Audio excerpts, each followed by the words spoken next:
Voici les 3 joueurs que je ne vais pas rater s'ils font de la merde à la Coupe du Monde. Egua réunit 23 joueurs pour réaliser son rêve. Mais entre les anciens cracks du classement et les touristes, il y en a qui sont dans mon viseur. Numéro 3, Yuki Miya. L'ancien top 5 de la 3e sélection voit flou depuis le match contre le Manchain.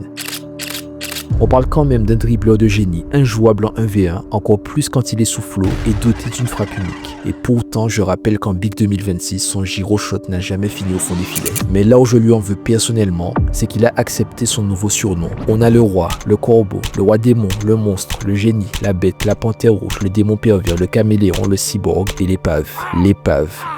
Il a beaucoup parlé, mais celui qui visait le spot de meilleur attaquant du monde a rejoint le club de ceux dont Inzaghi est l'objectif. Pourquoi lui plutôt que des Danase, Sendo ou autres? Eux, ils n'ont pas autant parlé pour au final rentrer dans le rang. Es-tu satisfait? Moi non. Numéro 2, Ryu. L'ancien top 3 de la 2e sélection. Celui qui nous sortait des mouvements comme celui-ci ou celui-là n'est plus que l'ombre de lui-même. Le dernier souvenir marquant que j'ai de lui remonte au match U20 avec ce magnifique arrêt de la frappe de Saé. Depuis, plus rien. Une NEL catastrophique de mon point de vue, à part peut-être une interception de la tête. Et encore. Quand je repense à sa NEL, voici les 2 images que j'en retiens.